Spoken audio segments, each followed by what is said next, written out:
Hi everyone, I'm Chef Susie with Escoffier Online, and today we're going to be talking about cakes, the endless variety of cakes, and they're just a foundation for a lot of our baked goods and things that we're going to be making in the future. You can make them very simple or very elaborate, but no matter what you do to your cake, you need a really good foundation, a good tasting cake, and then whatever you add to your cake is just going to enhance it. So let's just talk about some basic cakes today and their ingredients. You can separate the ingredients for cakes into 6 categories. You're going to have your tougheners, your tenderizers, your moisteners, your dryers, your leaveners, and your flavorers. So let's talk first about tougheners. That would be the protein in the cake. That's going to be your flours, your milk, and your eggs. And this is what helps the cake not to collapse. And if you put too much of these in your cake, you can make it actually tough and kind of dry. So be mindful of your ingredients. Always be measuring them out properly, especially when you're making cakes, because you're making your batter. It's got to be just right because it's not going to come out of the oven correctly. So back to our ingredients. We're going to be talking about our tenderizers. That would be the sugars and the fat and the egg yolks in the recipe.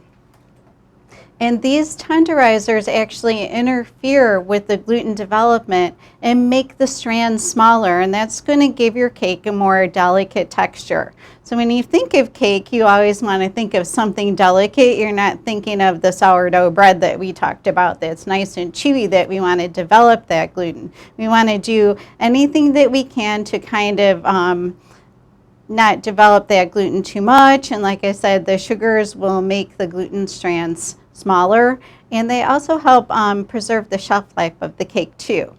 So another ingredient, a key ingredient, are our moisteners. That's going to be our water, our milk, our juices, and our eggs. And these are necessary for gluten development because if you think about it, your flours and things, you need something to moisten them to make them into the batter. And that's where the liquids come in to help develop the gluten. And they also, too, improve the shelf life and the quality. And they're also adding flavor and texture, too. And our next ingredient are the dryers. Those would be the flours and the starches and the milk. And these are what help absorb, and they're giving body and structure to the cake at the same time. So like I said, be mindful of your ingredients, and especially when you're using your flours, there's several different kinds. Every recipe is different. The production is basic for the recipes, but there's so many different variations. Some recipes will just call for cake flour, while others will call for actually bread flour or all-purpose flour. So be sure you're using the correct flour, and when a recipe states flour, that means it's going to be all-purpose flour always, unless another specific flour is mentioned. Although cake flour is very typical for making cakes, you're going to see other flours used in cakes, so be mindful of that. And then what's really important in your cakes is your leaveners. Leaveners in cakes, the air and the steam which makes the cake rise. And it can be in the cake batter in several different forms. We have the mechanical leaveners that we talked about before, and we're putting air into creamed butter and sugar, and the little air molecules are sticking, and then when the cake is put in the oven, the steam is created with the pockets, with the web of gluten, and this is what makes the cake rise. And our other leaveners are chemical leaveners, our baking powders and our baking sodas, which release carbon dioxide, which also makes the cake rise. So keep those in mind for your 3 cake leaveners.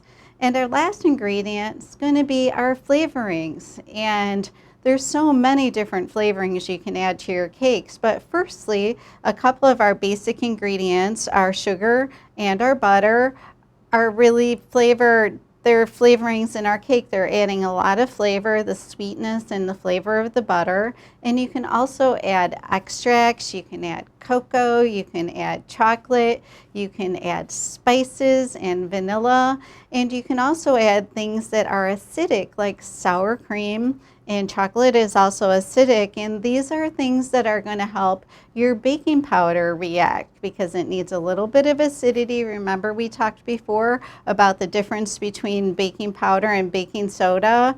I'm sorry, it's the baking soda which needs the acidic reaction, and the baking powder already has acidity in it.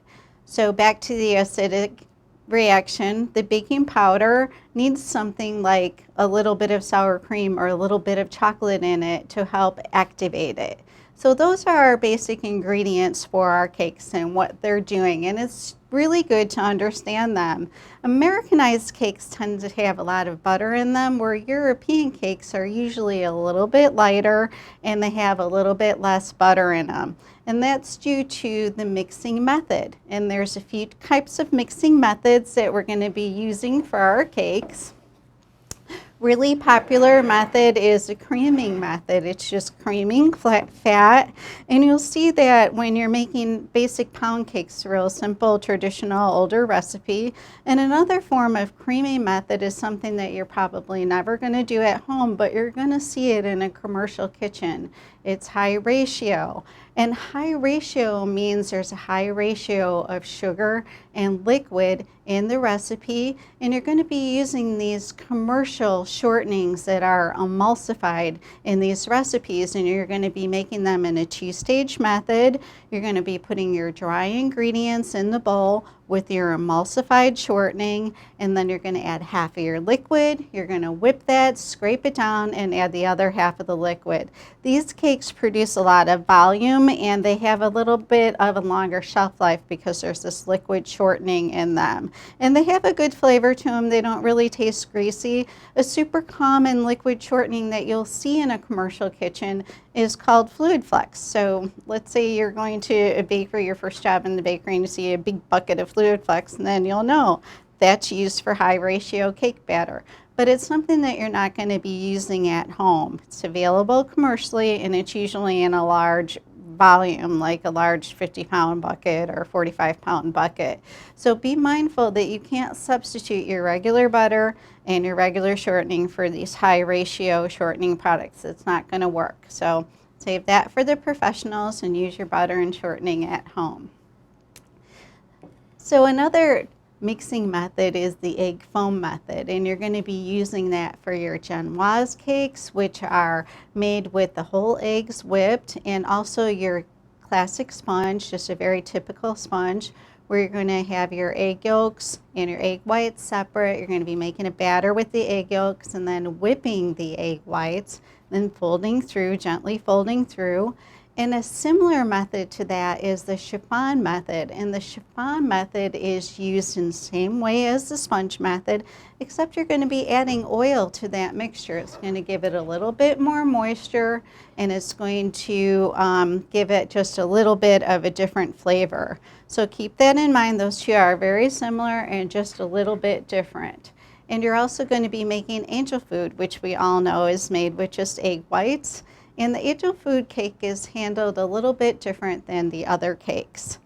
And the when you take the angel food cake out of the oven, you're going to want to invert it right away. Whereas your other cakes, you're going to leave them sit for 10 to 15 minutes before you unmold them out of the pan. So be mindful of your angel food cakes. If you never made them before, as soon as they come out of the oven, they go upside down. And typically the angel food cake pan will have a little bit of metal like feet on the top, usually 3 of them. And that's so you can invert it, and it keeps it off of the table or the tray that you're inverting it on, because it has about maybe a 2-inch clearance.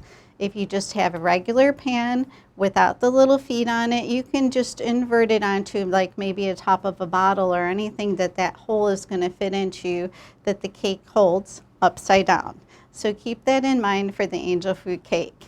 And for the sponge method cakes, they're so flexible, and they're just they're lighter, and you can do a lot of really neat things with them, like just the regular classic sponge that you're going to be folding the egg whites through. That's perfect for the roulade.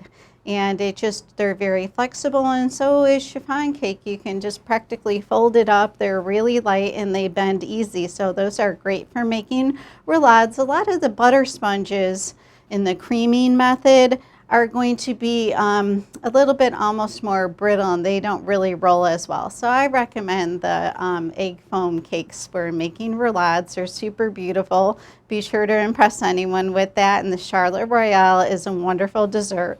The recipe for that is in the recipe database, and if you have a lot of time, it's got a few steps. I highly recommend making that cake.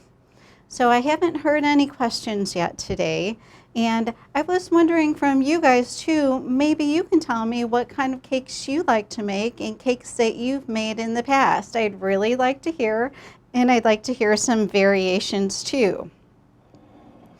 And I also brought along a chocolate sponge, which is just a regular egg foam method sponge. And what's so nice about cakes is, you know, we talked about the roulade, and you can fill them with so many different things and make your own variations. But like I said, the foundation in the beginning is the key with your ingredients and your mixing method. Be mindful of that, because if your cake isn't good and it didn't turn out, no matter what you put on it or what you fill in it, it's just not going to taste good. So keep that in mind. And I wanted to mention a few things about baking your cakes. When you're starting to get your mise en place prepared and everything, make sure that you turn your oven on. Especially for cakes, your oven's got to be preheated, especially these egg foam cakes. If you're doing chocolate chip cookies and you forget to preheat your oven, they'll be okay sitting out. But these egg foam cakes and also these creaming method cakes, you're taking a lot of time to put this air in. And if your oven is not ready and you have to wait 20 minutes for your oven to warm up, these cakes are going to start deflating. The air is going to come out, and you've worked so hard to prepare the batter. So be mindful, write yourself a note. If you have to, turn it on earlier than you need to. Make sure that your oven is ready to go. And typically these cakes are baked in between 325 and 375 degrees.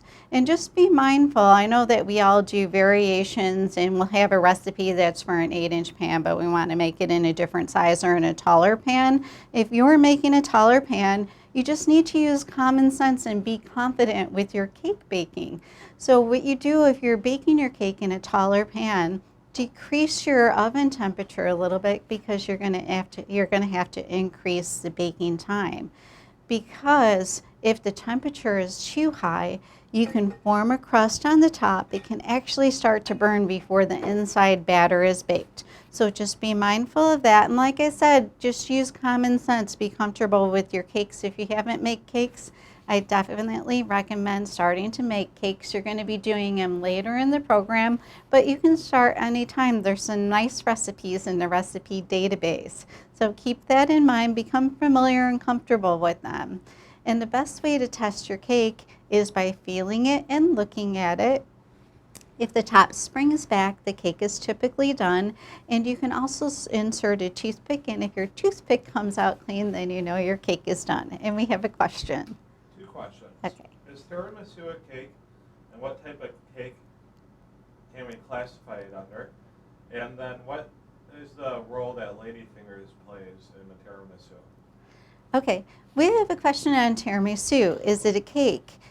It's a dessert, really, and the tiramisu is typically made with ladyfingers, which are little cakes that are piped out, and the ladyfingers are typically made using the egg foam method. You're going to be folding your whipped up egg whites into your batter, and then you're going to be piping them out and baking them.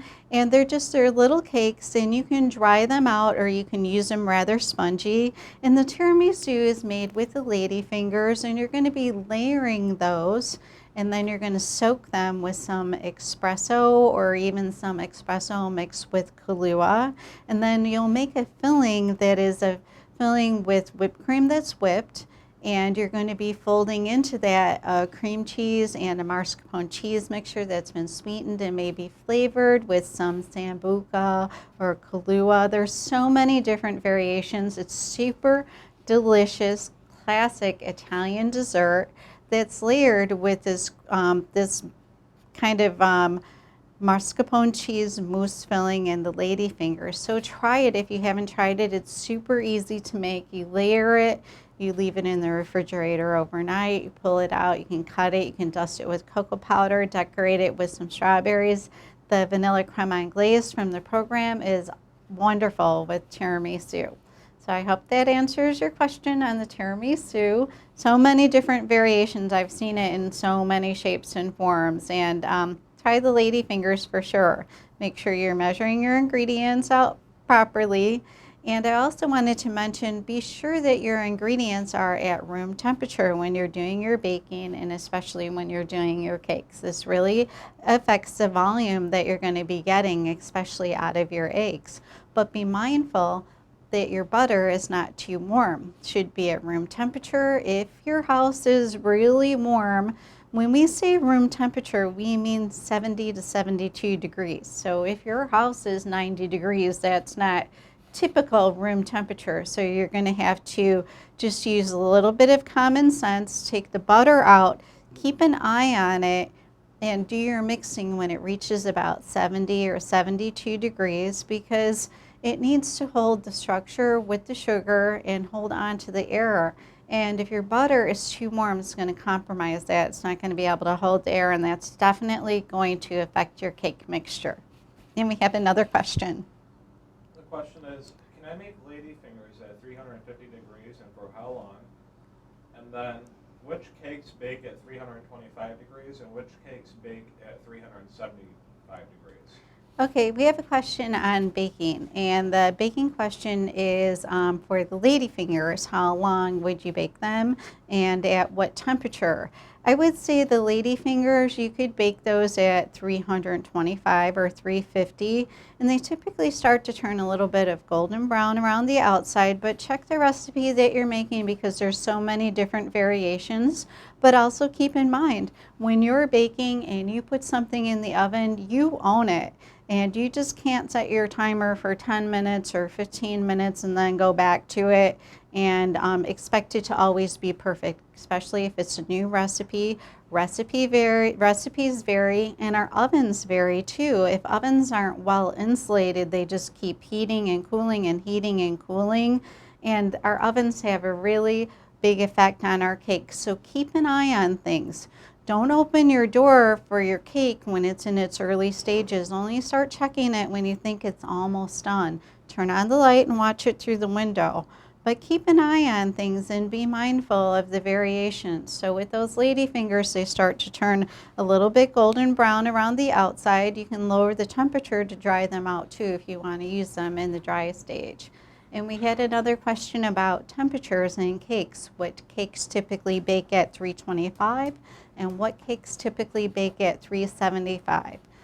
The cake that I would bake at 375 would be a thinner cake that's maybe has a larger surface area because it's going to be baking a little bit faster, and you don't have to worry about the inside being uncooked and the crust cooking first if it's thinner and it has a larger surface area. But keep an eye on your recipe. See what the recipe states depending on the ingredients. And like I said, if you have a cake that's deeper and it's higher, you're making it in a higher pan for whatever you're making it for, bake that at a lower temperature always, so 325. Keep an eye on it, because like I said, that top crust is cooking first and it can burn real easily and you can have raw batter on the inside. So those are my suggestions for temperature baking of cakes. And we're going to be wrapping up soon, and I'm just wondering if we have any more questions. And I didn't hear anything about any variations of cakes that you guys are making. So please call me at 877-452-5489 or email me on the BP Mentors email. Let me know how you're doing with your cakes, if you have any questions, and let me know maybe some cakes that you made. And if you want to send me a picture, I would really, really love to see it. And we have another question. A couple of these I don't understand, but how do you know the temperature of butter? Is there a way to tell? And what do I have to do to win the mixer giveaway? The question is about the butter. When we talked about the temperature of the butter, like how do you know when it's room temperature? Well, you can easily you can feel it. And you know, if you're in Florida or Texas and it's hot out and you don't have your air conditioning, you know that your house is going to be higher than 70 degrees. You can also stick a thermometer in the butter and just keep an eye on it until it's about 70 or 72 degrees. But the butter should be like semi-solid. It shouldn't be melty at all. If it gets real shiny and it has a melty appearance, that means it's gotten too warm and it's not going to be holding that structure. So just be mindful of that. And if you have a thermometer, it'd be a good idea to test the temperature too. It's great to have thermometers. You're going to need them for your liquids and if you're making caramels and things. So they're a really good investment. You can use them for things like your butter to see if the temperature is at room temperature if you're in a really warm climate. And we also had a question on how do you win the mixer? Well, you have to complete your assignments and you have to pass your assignments in the month of April, April the 1st through the 30th. We're just about halfway, but there's still, you know, a lot of entries to be had. It only takes one entry to win. Keep that in mind. And for every assignment that you complete and you pass in the month of April, you're going to get an entry into the drawing for the KitchenAid mixer, which is absolutely beautiful piece of equipment. It's a Escoffier red. It's so stunning. It's beautiful. It's new. It's shiny. It's all those good things. And it's the professional series. It's larger than the standard home model, so you can grow into it. And it's powerful, and you're going to love it. I have had my KitchenAid home mixer for years. They're very sturdy appliances. They hold up really well. It's something that you'll have in the years to come. You can put it right out on your counter for everyone to see which you won in the Escoffier raffle. And keep in mind too that the top 10 students that submit the most assignments are going to be getting an Escoffier branded chef jacket with the Escoffier logo on it, just like this. And they're really nice. They're good quality, and you'll enjoy them a lot. So if you haven't joined in on the fun, submitting your assignments is definitely not too late. You have until April 30th. And come on and join in on the fun, and it'll be a good time. And we're going to be doing the drawing on May the 1st with me, and I'm going to be doing it right here in the kitchen. And the winner will be announced at that moment. So mark it on your calendar. Stay tuned for May 1st. And thanks for joining me today. And I hope that you learned a lot about the basics of your cake. It's a really good foundation for a lot of your desserts. And next time we're going to be assembling cakes and doing some basic cake decorating. So we'll see you next week. We're going to do a little continuation of our cake for the next couple of weeks, and it's going to be lots of fun. So we'll see you then. Call me or email me if you have any questions, okay? Have a great day.